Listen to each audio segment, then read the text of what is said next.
Hey,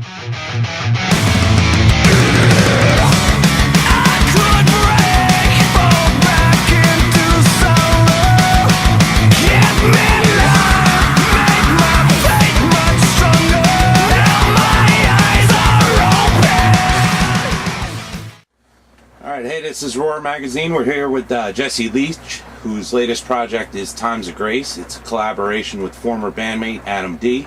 Hey, Jesse, how's it going today? It's all right, my friend. How are you? Very good, very good.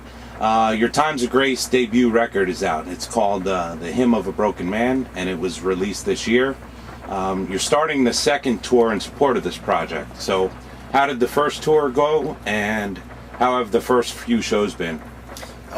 Thankfully, it's actually the third tour we did. Oh, really? It's the second U.S. tour. Okay. But we just got back from Europe, and the response in Europe was incredible. First couple days on this tour, a little rocky to get going, but last night we played in Long Island, and it was off the hook. It was great, man. But response overall has been surprisingly really good. The collaboration between you and Adam is kind of a reunion of sorts, and it started with a phone call that Adam made to you while he was recovering from back surgery. So tell us about that phone call and what your thoughts were after you talked to Adam. Phone call was about going on 5 years ago now. He was recovering from back surgery in the hospital. Basically wrote a record in his head, and when he got home and was able to demo it, that's when I got the phone call and he asked me to be a part of the project. And I, of course, was extremely excited and honored to be thought of, and he told me that he couldn't think of anyone else to do it with him. So, were you surprised to hear from Adam D again? I mean, we've been in touch over the years, and there was talk of us doing something together, collaborating to do something. But the fact that he wrote a record while in a bed in a hospital, and demoed it within a few weeks, and then it was ready to go on it. That was pretty amazing. And then he thought of me. So yeah, that is amazing. And the mix of song titles and lyrics on this record is interesting. Some of the lyrics and song titles, they convey loss and loneliness, and others hope and strength. Is this all coming out of personal experiences, love lost, personal struggles, and is there an overall message to be had from the record? Yeah, it's about all of the above, definitely. Just life. I mean, everyone goes through struggles. Everyone suffers to certain degrees, and we are able to document ours, on this record. But I think at the end of the day, the kind of person that I am and the kind of person that Adam, and I strive to be is maintaining your positivity, maintaining your hope, regardless of your situation. So it's more about redemption. It's more about being real and acknowledging that suffering and living through it, and being able to come out on the other side and be able to tell your story and put a positive twist to it, because there's always hope. Cool. One of the standout tracks personally for me is Willing, and on the deluxe version of the album, there's the bonus track that's an acoustic version of it. Yeah. How did that come about? You listen to those two songs, and they can almost sound completely different songs. Yeah, it's fun. The reworking of that was actually fun. It was something we decided to do to give the record more appeal to a larger audience, was putting acoustic stuff on, because we're also huge fans of acoustic, and I think moving forward we'll probably do more of that stuff. I don't know, to me it's fun to rework songs, and you see them in a different light, and I think there might be more of that in the future for sure. Very cool, very cool. Was that Adam D doing the backup vocals on that acoustic track and harmonizing with you? Did you guys always have that ability to harmonize together? Because he was the drummer. I don't think we even knew that was there until we started working on this record, and he'd come up with an idea. He's like, "Oh, sing the high part, and I'll do the low part," and it just kind of started clicking together. Our voices work fairly well. It blends so beautifully together. Yeah. And what about Adam D's brother adding some vocals to the record? Sister, rather. Oh, sister, really? Who was the female voice from the beginning of the song My Last Serenade off of Full Average Breathing. Oh. So we grabbed her talent again, and she's just a great vocalist. She added a lot of the atmosphere and the stuff. If you really pay attention, you can hear her on a couple of tracks. Cool. Yeah. I have to look for that. I find it interesting, we talked about this already, that the music for this record was composed during what must have been a very physically painful time for Adam D, and then you come in and you write lyrics that also convey pain on top of it. So, but yet the record has this forward-looking and hopeful feel to it. So how much did the two of you talk about how you wanted the record to feel and what was going on in your lives at the time?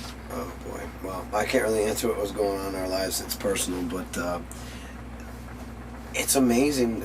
Starting to work on this project, there was a little bit of discussion about like a concept, like a rough concept of how we wanted to portray, the suffering and the pain, but also, having a positive spin on it. But a lot of that was unspoken. It just sort of happened as I would come to the studio with lyrics.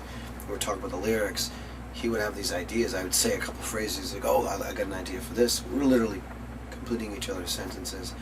And if he came in with an idea for the chorus or whatever, I would help work the song out. So it was very much a collaboration, but none of it was really sitting down and going, okay, this song is about this. How do we approach it? It was more like, I wrote this. Oh, that's great. How about this? Boom. Like, just this energy between the two of us that I've never had working on the record before. Makes sense. So do you guys write on the road? So far, no. But I wouldn't doubt we may do some of that on this tour. All right. It's been 9 years since your quote-unquote sudden departure from Killswitch Engage. Oh, it was sudden. Yeah. So what's it like looking back now at that time? I get a laugh out of it.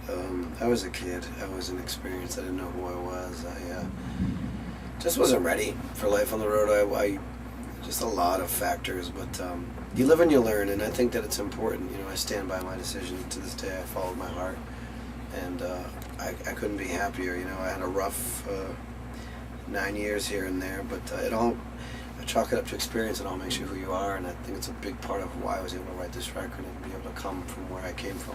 Absolutely. So what's it? The follow-up question is, what's it like playing live again, with which is 3/5 of the original Killswitch Engage lineup, it's right? Incredible. I still have moments when I look over on stage and I'm just like, it's my boys, back, and then having Matt from Shadows Fall on bass. It's a reunion on so many levels. I mean, you'll see tonight. There are moments where I'm just looking at the audience and I'm smiling, like, loving it. Even though the music's about pain and suffering, which I still feel when I'm performing it, but there are still moments where I'm just like, thank you. This is great. It's awesome. I'm not in a cubicle working anymore. I'm on stage again. And I'm glad you brought that up, because my next question is, in one of your blogs you write, when I roll out of my bunk and start my day, I remember back on the days of punching a clock and working 8 to 9 hours a day, and I just smile.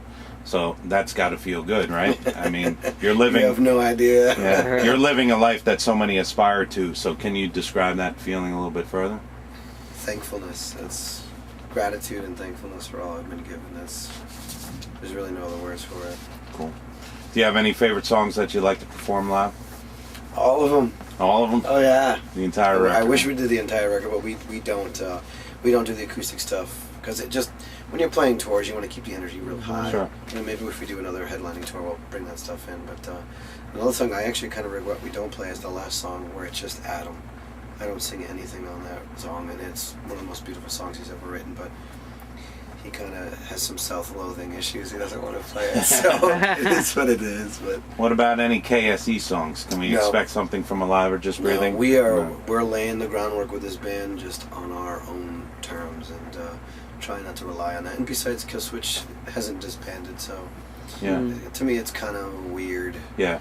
I'd much rather get our street cred based off of who we are. Well, that's cool. It sounds like there's going to be a future for Times of Grace and more records. I sure hope so. Cool. All right. Can you describe for someone like me and compare the Massachusetts metal scene, or the music scene in general up there, from the late 90s to today, for those of us that kind of live elsewhere and haven't been immersed in it? At the risk of sounding like a jaded old man, I really miss the magic of the early days, because everyone was doing something fresh and new and different.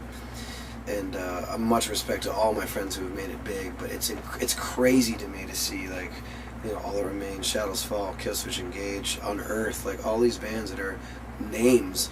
I remember playing like little VFW hall, like small little shows, and there's a magic to that. For better or for worse, it gets lost. It's amazing. I still love going to these shows and watching my boys, kill it in front of thousands of people, and it's amazing. But there's just something about those days when we were all just, playing in front of a handful of kids who didn't even know who we were. I love those days. I still look back very fondly on them. That's really cool. Now, you know, when you left Killswitch Engage, you talk about, you know, being done with music, and really the opposite is true. It seems you never left the music scene, right? I had no choice. Yeah, you fronted a band called Seamless for many years. Yeah. You're currently the singer for The Empire Shall Fall, Yeah. and you have this Times of Grace project going on, which is gathering all kinds of momentum. So you're a very, very busy guy. What's next for Jesse Leach? Lord knows, man. Hopefully more Times of Grace. New The Empire Shall Fall EP should be out hopefully in August. And solo record, if I finally get my butt in gear and get it going. But it's not going to be a metal record at all. It's going to be reggae, punk, and like Nice. dub kind of stuff. Cool. So, Very cool. see what happens. All right, that's it. Roar Magazine Yeah. with Jesse Leach. Thank you so much. Yeah, no worries. I'd give it